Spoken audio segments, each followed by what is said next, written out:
Hey everybody, this is Chris. This is a video about a topic that's been on my mind this last couple weeks.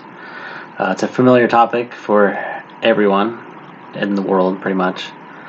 And I have kind of loosely titled it as Quarantined for Good. We're going to read some scripture. Feel free to follow along as we go with some text, largely out of the book of Leviticus, and I will turn to the side here and read that so you'll get to see the better side of my face a little bit, but we'll get through that. We have some New Testament verses to tie into it, and then we're going to comment along the way and express some thoughts, and that will probably be the overall point of this video. Since we're not able to meet together, this might be one more way for us to dive into the Word of God in a desperate time. So, to start us out, like I said, the thought is quarantine for good, and the idea being the concept of quarantine and its purpose being for good, either for the individual who is quarantined or individuals, or for the community's sake. And then we're going to look at some examples of this from Leviticus, from the law that was given to Israel. So we're going to start in Leviticus 13, and just feel free to follow along, and I will try to read clearly and loudly so everyone can hear on the video. So here we go. Verse 1 of chapter 13.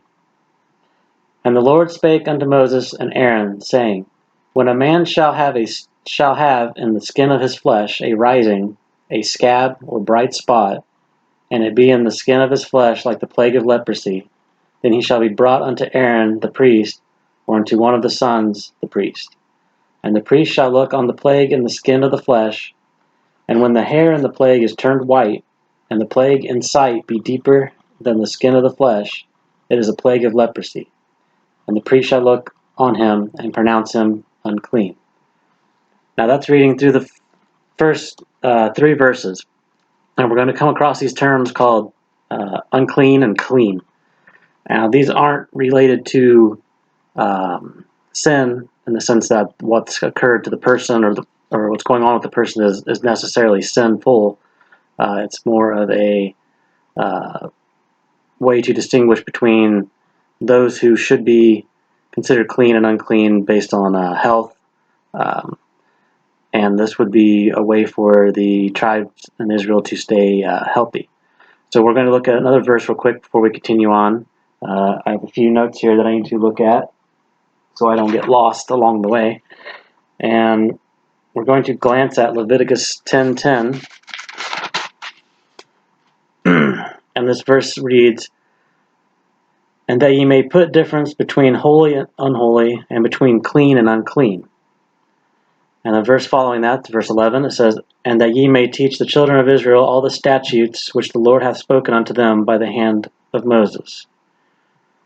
So here we have that these statutes were given, so things that were unclean and clean could be determined. Now, typically when we think about this, we could think about eating the wrong meats. You know, they were only supposed to eat certain animals, only supposed to do certain things.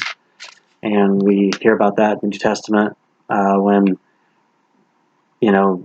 I can't remember who it is, but they were talking about they've never eaten any unclean thing, and the Lord tells them to not call unclean that which is clean. Actually, now I think about that, that may be a reference to a person, not the food, but you get the point. We're talking about unclean and clean. So back to chapter 13. In the 4th verse, we're picking back up where we were.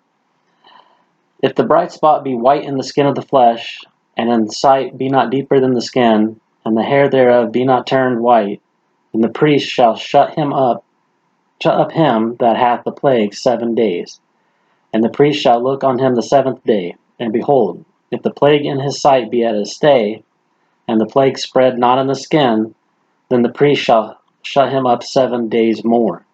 And the priest shall look on him again the 7th day, and behold, if the plague be somewhat dark, and the plague spread not in the skin, the priest shall pronounce him clean. It is but a scab, and he shall wash his clothes and be clean. So we're going to stop again here. This is just reading through the 6th verse. So we have these guidelines given to the priest to look for these issues with the skin and to look at the hair, look for the condition of the flesh to determine what the word says is leprosy. It's not really what we would think of as leprosy in terms of the specific disease nowadays. It's where things rot off and fall off. Though one of these sections I think is talking about that disease. There are different variations as this chapter goes on of what the conditions are for the skin and the hair.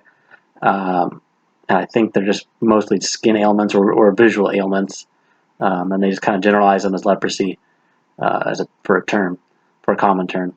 So we have here some other conditions. As they see the skin, they says that they shut him up. Basically they separate him from the other people.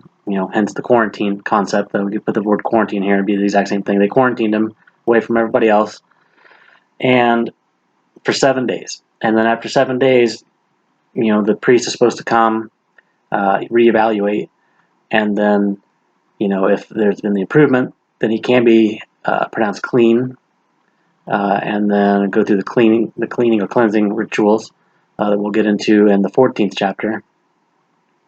Or if he still got the same conditions, or it's spreading, it's obviously not fixed or improving, then he maintains his unclean status, and another 7 days must go on, and so on. This process would continue until a declaration of cleanliness would be found. So we'll continue on here in the 7th verse. But if the scab spread much abroad in the skin, after that he hath been seen of the priest for his cleansing, he shall be seen of the priest again. And if the priest see that, behold, the scab spreadeth in the skin, then the priest shall pronounce him unclean. It is a leprosy. When the plague of leprosy is in a man, then he shall be brought unto the priest. And the priest shall see him, and behold, if the rising be white in the skin, and it have turned the hair white, and there be quick raw flesh on the rising, it is an old leprosy in the skin of the flesh, and the priest shall pronounce him unclean, and shall not shut him up, for he is unclean. And if the leprosy break out abroad in the skin, and the leprosy cover all the skin of him that hath the plague from his head even to his foot, wheresoever the priest looketh, then the priest shall consider, and behold, if the leprosy have covered all his flesh, he shall pronounce him clean that hath the plague. It is all turned white, he is clean. So here, it's kind of hard probably for us, and even for me, to try to understand exactly what they're looking at, because we don't really deal with these type of ailments today. But there were some instances here where when what they're describing as the leprosy broke out abroad in the skin and it covered all the skin from basically head to toe, there was some reason a condition that this would have been considered a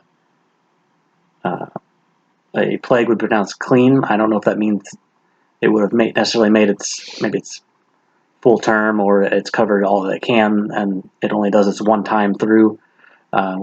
I don't really know. I've read some commentaries, Matthew Henry's and some others, that didn't really give a lot of insight into this, other than clearly the chapter seems like it talks about different diseases, especially stuff that we may not be familiar with too much anymore, and therefore, we may not be able to really dig too deep into this. So we'll keep going, and then we'll see there'll be more differences here. So bear with me, it's a long chapter. So we're returning to now the 14th verse. But when the raw flesh appeareth in him, he shall be unclean. And the priest shall see the raw flesh and pronounce him to be unclean, for the raw flesh is unclean, it is a leprosy. Or if the raw flesh turn again, and be changed unto white, he shall come unto the priest. And the priest shall see him, and behold, if the plague be turned white, then the priest shall pronounce him clean that hath the plague. He is clean. So here we have basically the skin plague, and if it turned turn white, then that's a change in condition, and he's then seen by the priest, and if that's a positive thing, which it appears to be, it is declared clean. And if he hadn't been declared clean, then you would go through the continuation of being declared unclean.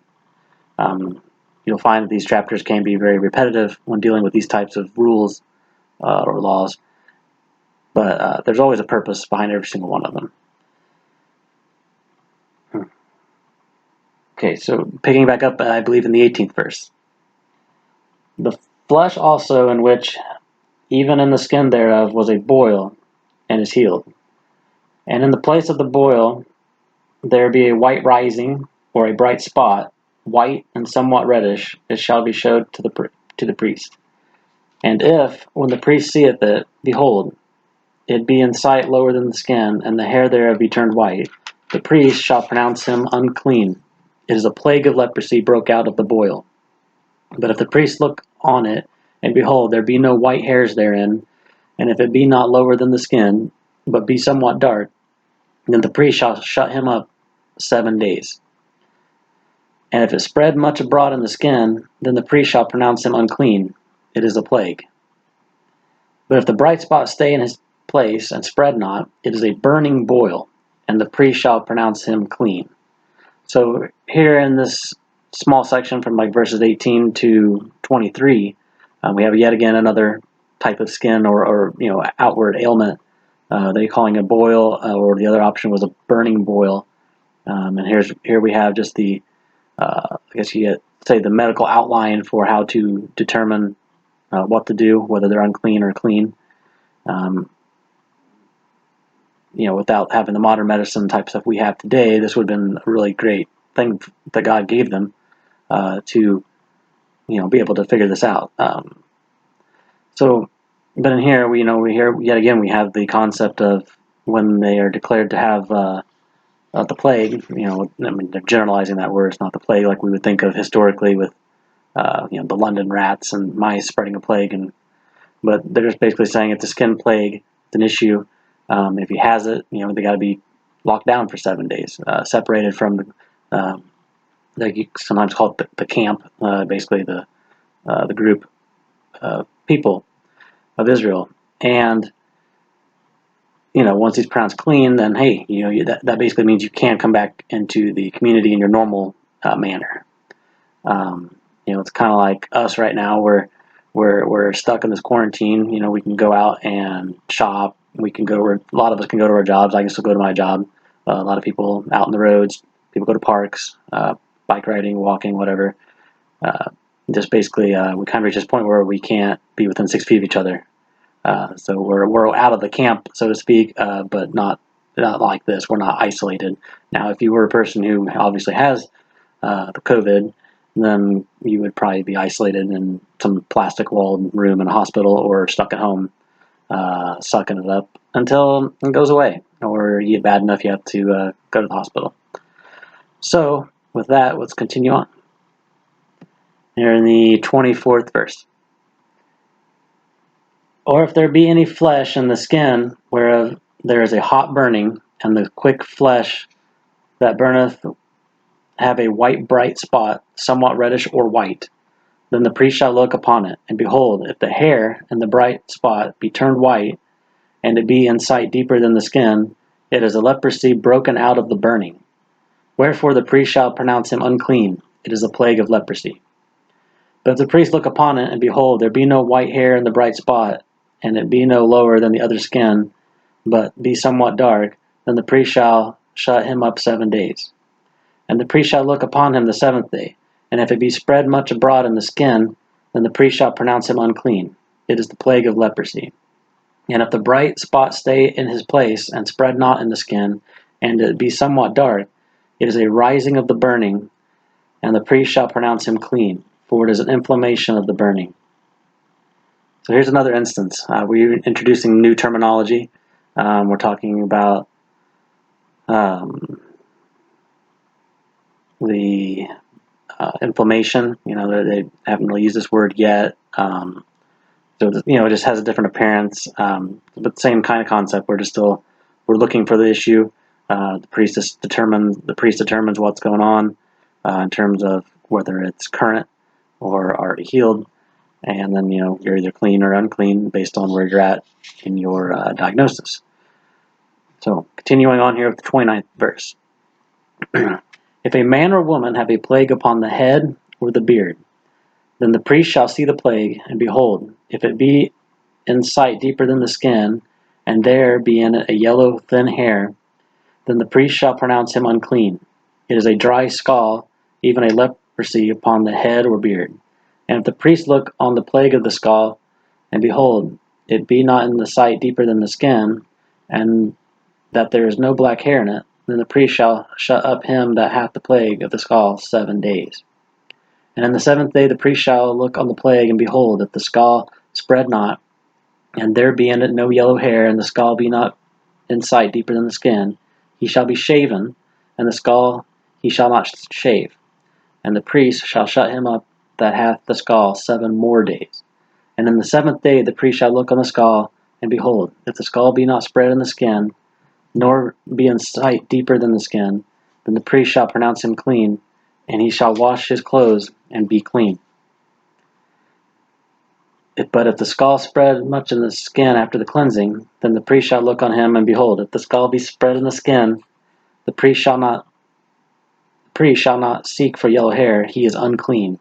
But if the scall be in his sight at a stay, and that there is black hair grown up therein, the scall is healed, he is clean, and the priest shall pronounce him clean.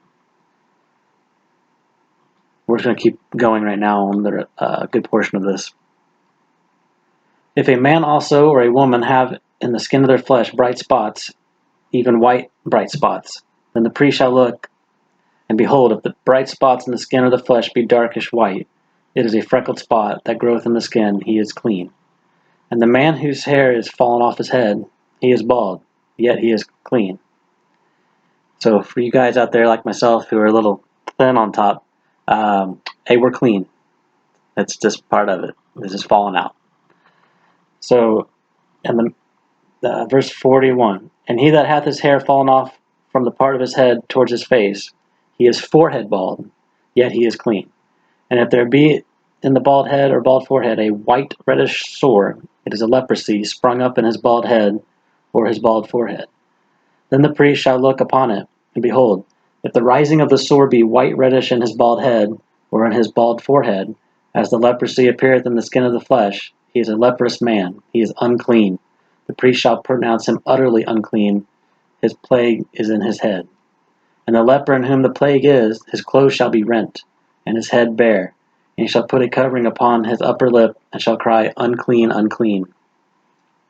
All the days wherein the plague shall be in him, he shall be defiled, he is unclean. He shall dwell alone, without the camp shall his habitation be. The garment also that the plague of leprosy is in, whether it be a woolen garment or a linen garment, whether it be in the warp or woof of linen or of woolen, whether in a skin or anything made of skin, if the plague be greenish or reddish in the garment or in the skin, either in the warp or in the woof or in anything of skin, it is a plague of leprosy, and shall be showed unto the priest. And the priest shall look upon the plague, and shut it up that hath the plague 7 days. And he shall look upon the plague on the 7th day. If the plague be spread in the garment, either in the warp or in the woof or in the skin or in any work that is made of skin, the plague is a fretting leprosy, it is unclean. He shall therefore burn that garment, whether warp or woof or woolen or in linen or in anything of skin, wherein the plague is. For it is a fretting leprosy, it shall be burnt in the fire. And if the priest shall look, and behold, the plague be not spread in the garment, either in the warp or in the woof or in anything of skin, then the priest shall command that they wash the thing wherein the plague is, and he shall shut it up 7 more days. And the priest shall look on the plague after that it is washed, and behold, if the plague have not changed his color, and the plague be not spread, it is unclean, thou shalt burn it with the fire. It is fret inward, whether it be bare within or without. And if the priest look, and behold, the plague be somewhat dark after the washing of it, he shall rend it out of the garment, or out of the skin, or out of the warp, or out of the woof. And if it appear still in the garment, either in the warp, or in the woof, or in thing of the skin, it is a spreading plague. Thou shalt burn that wherein the plague is with fire.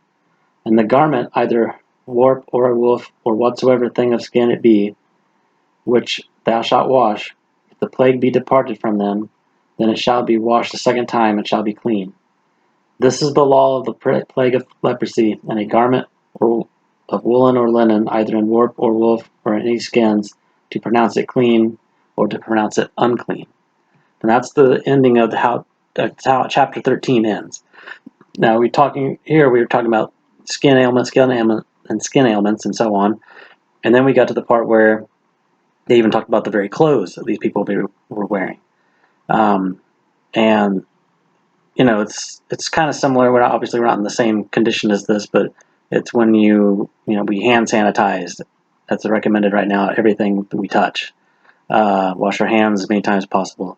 I wear black gloves at work as a mechanic, but I also been wearing them when I touch, equipment. When we first came out with this issue in our country, we went shopping, so I wore the little black gloves so you don't touch, things that may have something on it. And I think in some ways we can easily overact during these times. With other ways we can be very cautious and smart. And here we have, much like our ability to use gloves or hand sanitizer, you have a very smart approach here in the Word of God. The smartest approach, since obviously God inspired this, to this leprosy skin issues. You have the process for testing whether the leprosy or plagues would stay in the. All right, sorry about that. I had to pause it for a moment. So what I was saying here was, you have the process for looking at the clothing and determining whether it's good or bad to keep. You have a process. It basically was quarantined as well. If the leprosy continued to grow or spread or never changed colors, whatever the parameters were for inspecting it, then these things were burnt with fire. So much like we are cleaning more often now. We need to take things fairly seriously. I mean, you think, we're being too serious with keeping our houses clean, keeping our hands too clean. No, I mean, the Word of God in this situation, it told them to be very cautious. It was very thorough. I mean, how many times I read the line, whether it appeared in the garment, either in the warp or in the woof or in anything of the skin. I mean, I think I read that 6 times through in 10, 12 verses. The repetition was important. So it's probably good for us to, step back and think about what we're doing when we're handling things, talking to people, especially the more likely to be severely infected, elderly folk, those who are sick. Just good practice, just like everyone's been talking about on the TV or your doctors or just anything you see about that. It's we're not the only time frame in the world that's had to deal with quarantining or better practices. So with that in mind, let's move forward into the chapter 14 for a short bit. We probably won't go through the whole thing. We're not going to beat this to death. But the 14th chapter deals with the cleansing process. This has to do with, once you're declared clean, what happens then. And then we're going to use that. We're going to segue into some other verses and other parts of the Word with that. So let's look into the 14th chapter, and we'll get started just reading from the beginning, and then we may jump around or just stop at some point, just when we get the general idea of what's going on. So the 14th chapter, here in the first verse. And the Lord spake unto Moses, saying, This shall be the law of the leper in the day of his cleansing.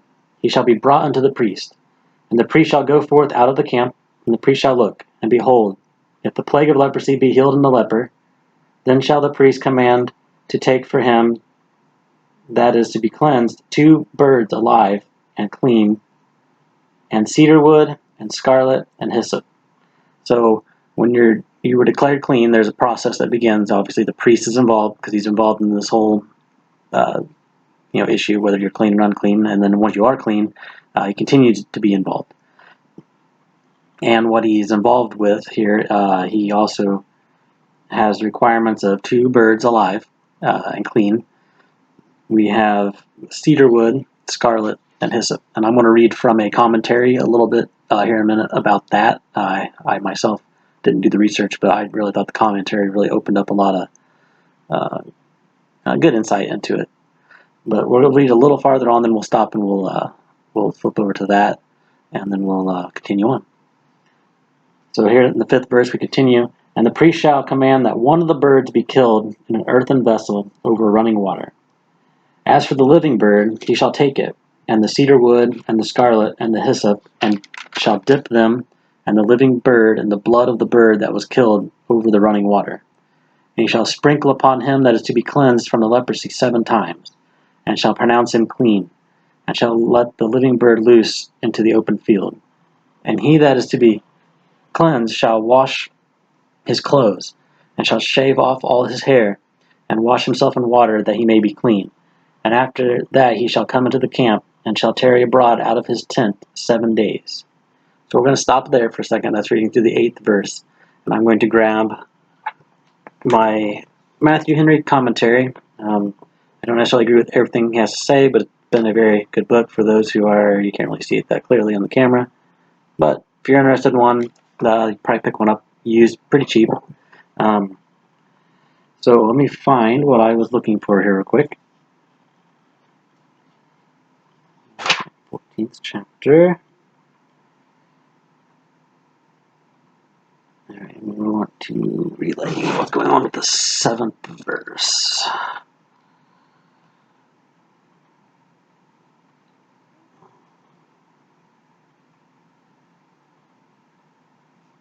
I'm going to pause it just one more time right now, because I can't find what I'm looking for. Alright, I am back. So, finally found what I was looking for, looking in the wrong place. But here we go. Here's what Matthew Henry had to say about this in regards to the symbolism of the cedar wood, the scarlet, and the hyssop in regards to these 2 birds. He says, the cedar wood signified the restoring of the leper to his strength and soundness, for that is a sort of wood not apt to putrefae. I'm not sure what that word means, but basically the wood is symbolic for the strength and soundness. The scarlet wool signified his recovering a florid color again, for the leprosy had made him white as snow.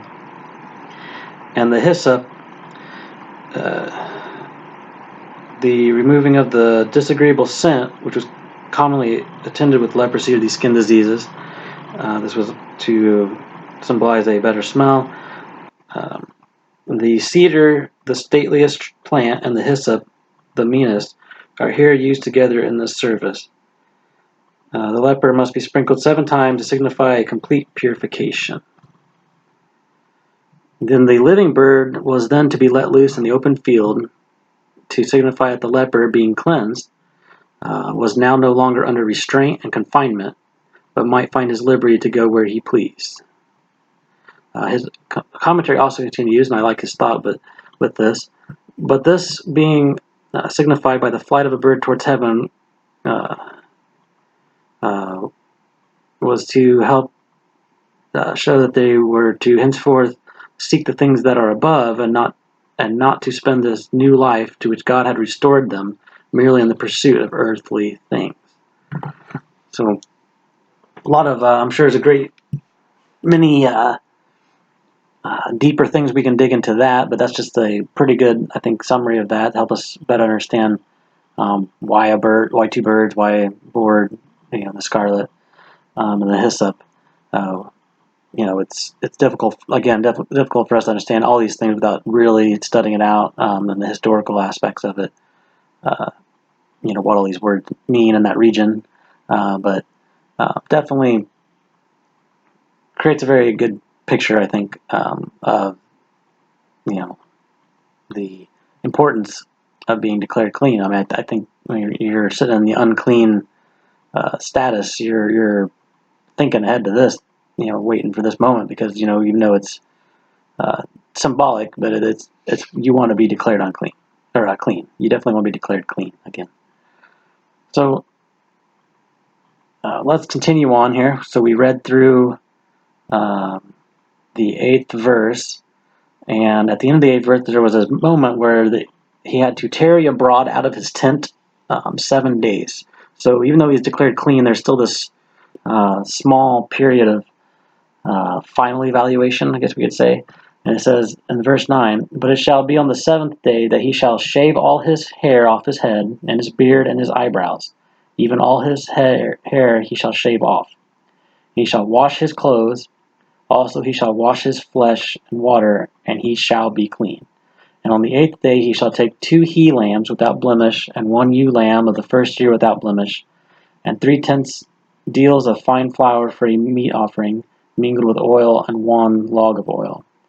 And the priest that maketh him clean shall present the man that is to be made clean, and those things before the Lord at the door of the tabernacle of the congregation."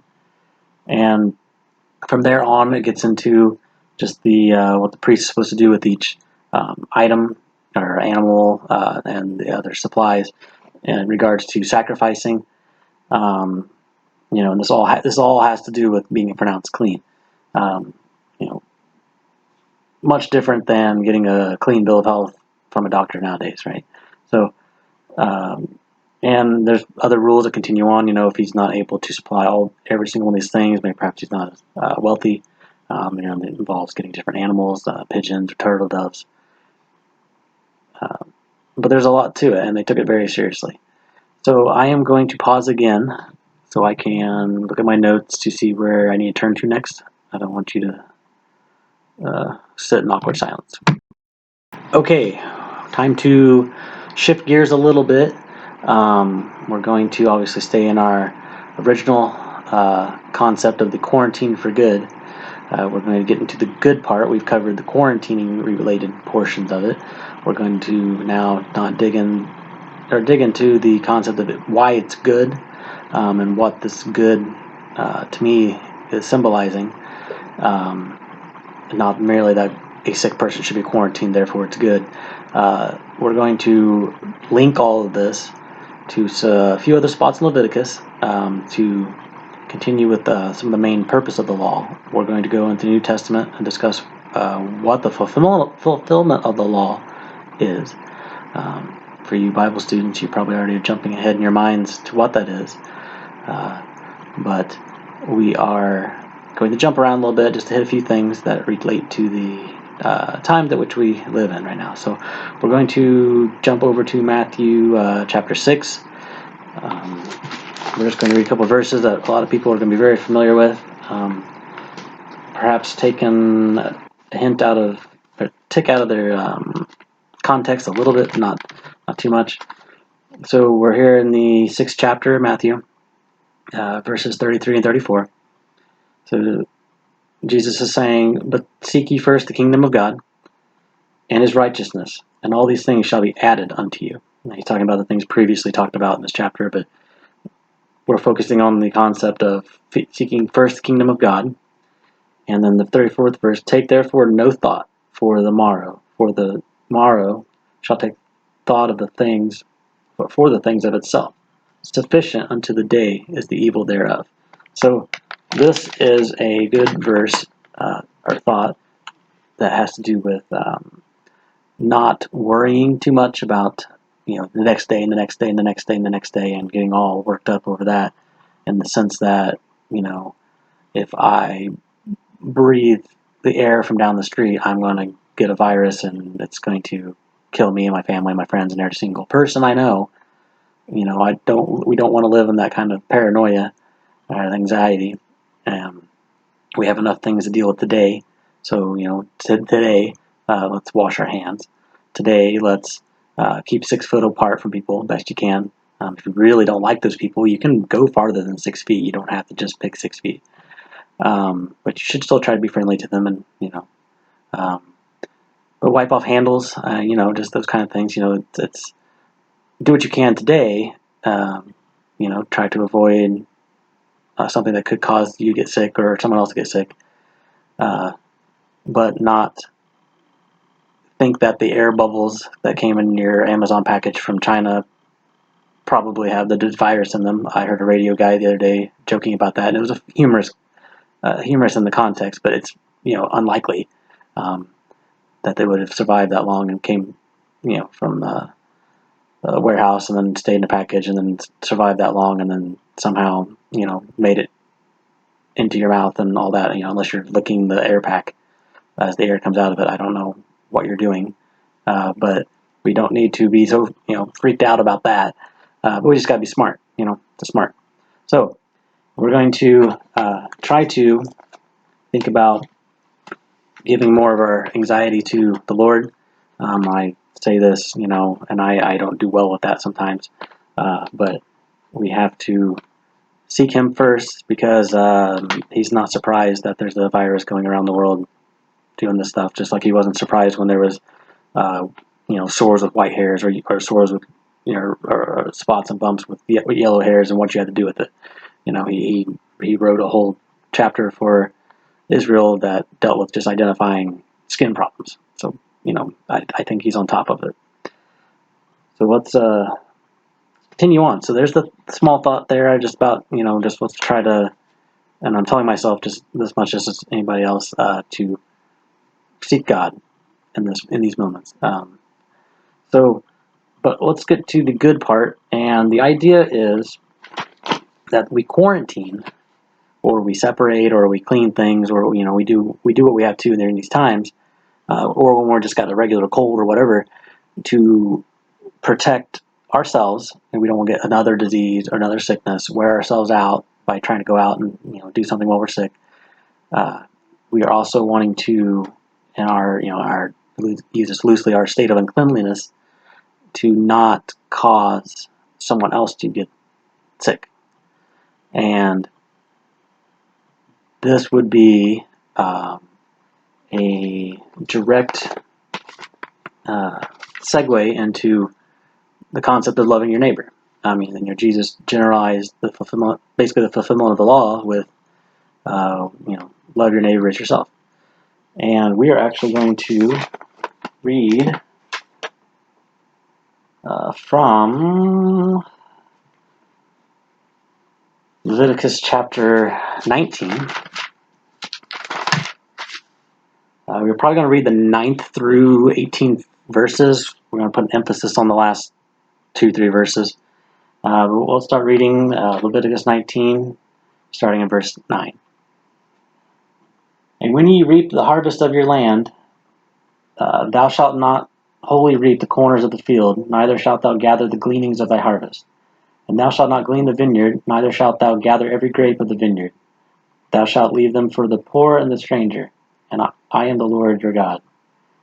Ye shall not steal, neither deal falsely, neither lie to one another. And ye shall not swear by my name falsely, neither shalt thou profane the name of thy God. I am the Lord. Thou shalt not defraud thy neighbor, neither rob him. The wages of him that is hired shall not abide with thee all night until the morning. Thou shalt not curse the deaf, nor put a stumbling block before the blind, but shalt fear thy God. I am the Lord. Ye shall do no unrighteousness in judgment. Thou shalt not respect the person of the poor, nor honor the person of the mighty, but in righteousness thou shalt judge thy neighbor. Thou shalt not go up and down as a talebearer among my people, or thy people. Neither shalt thou stand against the blood of thy neighbor. I am the Lord. Thou shalt not hate thy brother in thine heart. Thou shalt in any wise rebuke thy neighbor, and not suffer sin upon him. Thou shalt not avenge, nor bear any grudge against the children of thy people. But thou shalt love thy neighbor as thyself. I am the Lord. There's a lot of different topics in that. We're not going to focus on all that. We really just want to focus towards the end. Obviously, the summary of that was, thou shalt love thy neighbor as thyself. And a couple verses prior to that, there's things dealing with our neighbor. Just other people. We're not to be talebearer. We're not, making up stuff. Don't be the gossiper. Don't make up things to trash someone's good name. We're not to bear a false witness, or we're not supposed to stand for it when we know someone is, when it says thou shalt stand against the blood of thy neighbor, something ill-meaning is going on, or false witness. Your duty is to stand up for your neighbor, for other people. So there's stuff like that. So in this sense, where we're talking about our neighbors, I can think of this literally. I have an elderly neighbor next door. We grab her mail for her once in a while because she can't always get out, and we take it back there. But lately, our practice has been go home, hand sanitize, put on black gloves. We walk to our mailbox. We grab the mail. We walk back to her house. We text her to open the garage door. She opens the garage door.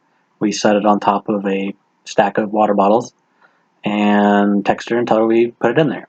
And we don't have to contact her. She's happy that we did it. We're happy we did it. And we pretty much have a zero contact with her for her sake. And she would be considered high risk. She's about 70 or so, or probably a little later than that. And, has kidney problems and other problems. And, she'd be a bad person to get it. So with that in mind, our practice had to change. Normally we'd go back there and talk to her and see her, wave at her, say hi to her, walk right up to her. But right now it's, more than 6 feet because she's high risk. So in a place of loving our neighbor as ourselves, because I would want, someone to come up next to me and give me the disease, whether they're helping me or not, it'd be, wouldn't be good. So we're going to apply this, these Leviticus teachings about quarantining and other things. We're going to apply them to our current situation in this time, but with the idea that we're quarantined for good, and that's to do good, show love, show God's love through what we're doing. And we will keep hitting a few verses here, and then we're on the home stretch now. So we're going to turn now to a couple places in the New Testament. We're going to compare two spots. The first one here is in Matthew, and that is Matthew chapter 22. So Matthew 22, we're going to read verses 35 through 40. Then one of them, which was a lawyer, asked him a question, tempting him, and saying, Master, which is the great commandment in the law? Jesus said unto him, Thou shalt love the Lord thy God with all thy heart, with all thy soul, and with all thy mind. This is the first and great commandment.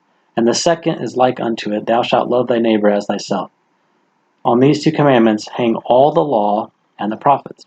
So with that verse, I haven't really, previously really thought about that verse, verse 40, too thoroughly until recently.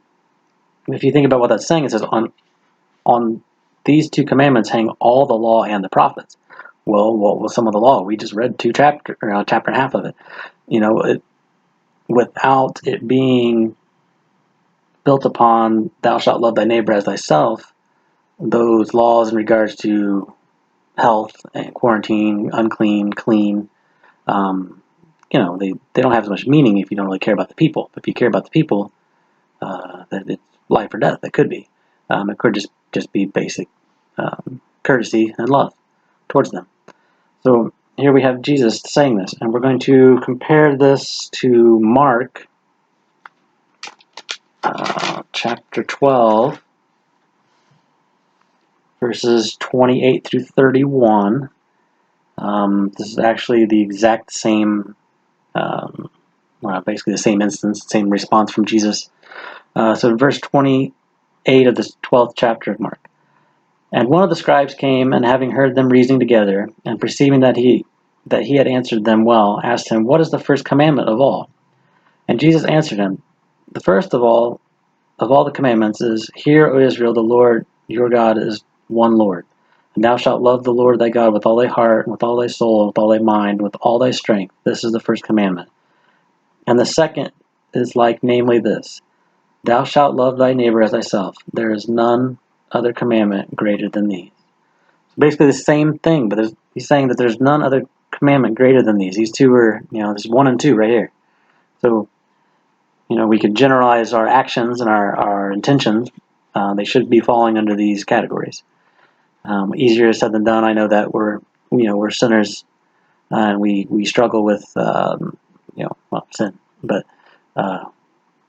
right there, if you want to summarize and want to weigh your actions, your thoughts, your intentions, this is a great basis for that, or should be part of your basis for it. How to think about that. Am I loving God, honoring God with what I'm doing, and is this going to affect someone else? Is this going to be bad for my community, bad for me, bad for my neighbors, bad for my wife, her husband, kids, so on, and bad for the church? Definitely a question we should be asking. Is this right?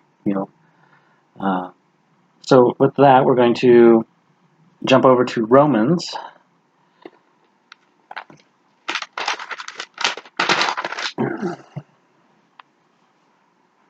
Sorry, I keep moving around. My left leg keeps falling asleep on me. Okay, so we're going to read Romans chapter 13, verses 1 through 10. So here we go. Romans 13, verse 1. Let every soul be subject unto the higher powers, for there is no power but of God. The powers that be are ordained of God. Whosoever therefore resisteth the power, resisteth the ordinance of God. And they that resist shall receive to themselves damnation. For rulers are not a terror to good works, but to the evil. No, sorry, I read that wrong. For rulers are not a terror to good works, but to the evil. Wilt thou then not be afraid of the power? Do that which is good, and thou shalt have praise of the same. For he is minister of God to thee for good. But if thou do that which is evil, be afraid. For he beareth not the sword in vain, for he is a minister of God, a revenger to execute wrath upon him that doeth evil. Wherefore ye must needs the subject, or ye must needs be subject, not only for wrath, but also for conscience sake. For this cause pay ye tribute also, for they are God's ministers, attending continually upon this very thing. Render therefore to all their dues, tribute to whom tribute is due, custom to whom custom is due, fear to whom fear is due, honor to whom honor is due. Owe no man anything but to love one another. For he that loveth another hath fulfilled the law. For this, thou shalt not commit adultery, thou shalt not kill, thou shalt not steal, thou shalt not bear false witness, thou shalt not covet. And if there be any other commandment, it is briefly comprehended in the saying, namely, thou shalt love thy neighbor as thyself. Love worketh no ill to his neighbor, therefore love is the fulfilling of the law. So here we have the exact same thought, thou shalt love thy neighbor as thyself. But prior to that, there's a teaching, a very important one, that is talking about duties of course, in this time frame, be more like Caesar or the king or your governor. Same for us. If the governor of Indiana, which would be the powers that are ordained of God, he didn't just by chance become governor. I think God influenced everything, and he's been in the midst of it. And and here in Indiana, it'd be Eric Holcomb, our governor, which I think is doing a good job with dealing with our quarantine, our stay-at-home orders. Maybe a little more than I would like in terms of probably should have kept more businesses open right away. But I know the goal is to really stop the spread of everything, which is the goal. So this, I think, would fall under the concept of, it says in verse 3, for rulers are not a terror to good works, but they're to evil. So that a ruler is supposed to stop evil and bad things, and he's supposed to be doing good works. And I think that good work would be when they say, keep away from people more than you normally do, avoid gatherings that are above a certain number. If these are good things, and I think they are in this situation, they can only yield good fruit. So with that, the ignoring of such rules could potentially be in line with being sinful, actually defying the very things that God would have, powers that God ordained in their rules.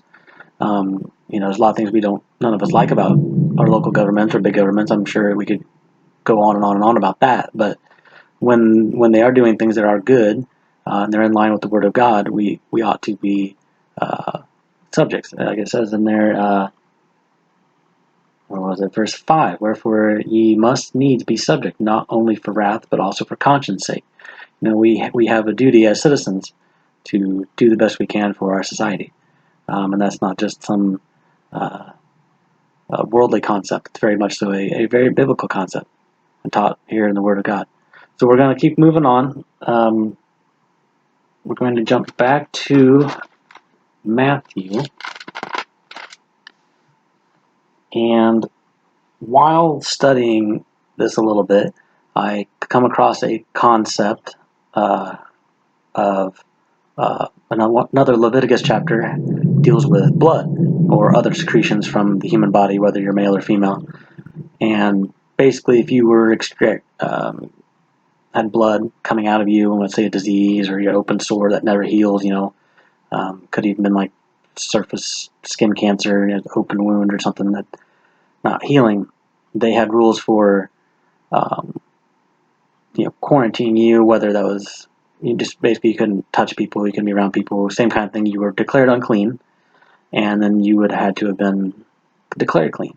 So we're going to read about the woman who had the blood disease, I think it says, or a blood ailment for 12 years. And what she does, though the text doesn't mention it, she actually, is the one who comes up behind Jesus and touches him. Well, we'll read in Leviticus about why that was a pretty big deal, whether anyone was really following these rules at that time or not. They were supposed to be. So let's get to that. So we have here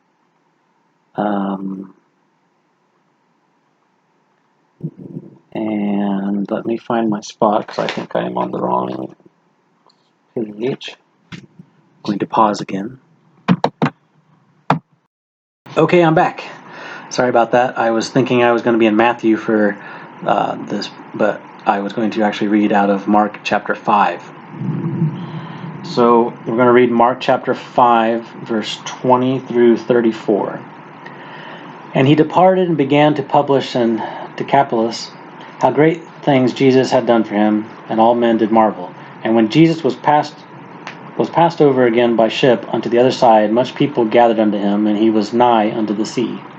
And behold, there cometh one of the rulers of the synagogue, Jairus by name, and when he saw him, he fell at his feet, and besought him greatly, saying, My little daughter lieth at the point of death.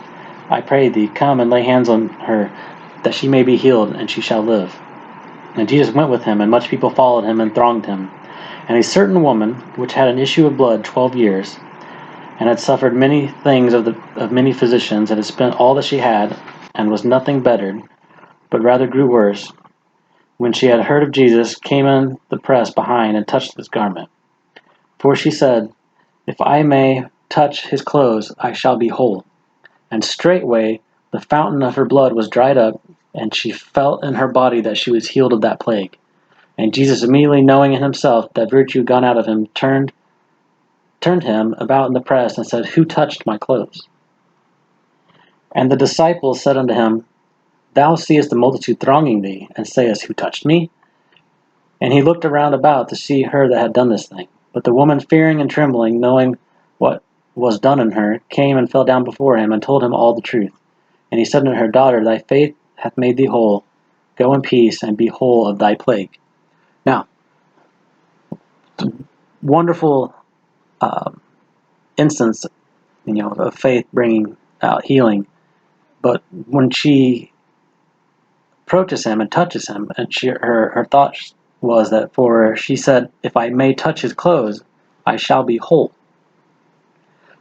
This is a little more important than I'd previously realized reading it other times. But here in Leviticus, we're not going to read a whole bunch of another chapter, but basically in chapter 15 of Leviticus, this will be a chapter after what we had just read, we get into all kinds of rules in regards to male and female body secretions, whether that was blood or sexual, or other instances of just fluids for the most part. But in around the 25th verse or so, it reads, And if a woman have an issue of her blood many days out of her time of separation, so this would be ongoing, it's been a while, or if it run beyond the time, or if it run beyond the time of her separation, all the days of her issues of her uncleanness shall be all as the days of her separation, she shall be unclean. Every bed whereupon she lieth all the days of her issue shall be under her as the bed of her separation, and whatsoever she sitteth upon shall be unclean, as the uncleanness of her separation. And whosoever touches those things shall be unclean, and shall wash his clothes, and bathe himself in water, and be unclean even until the evening. So we don't know exactly what kind of blood issue she had, but it was put in there, I think, for this reason, that she would have fallen under this concept of being unclean, and therefore anything she touched, came in contact with, would have been unclean. So for her to rightfully declare that only to touch Jesus, his clothes, she would be made whole, she was right in that sense. But from the law perspective, it's interesting that she comes to him and touches him when actually she would have caused his garment, if not himself, to be considered unclean, at least until the evening. And I think it's just an interesting thing to look into. Should be looked into probably a lot more than we have time for right now. But just something to chew on there. Think about that. So I hope you enjoyed the video. It's probably longer than needed, but I hope you enjoy it. I enjoyed it, and may God bless each and every one of you, and feel free to get a hold of me if you want to talk about any of these things we talked about here. Thank you. Bye.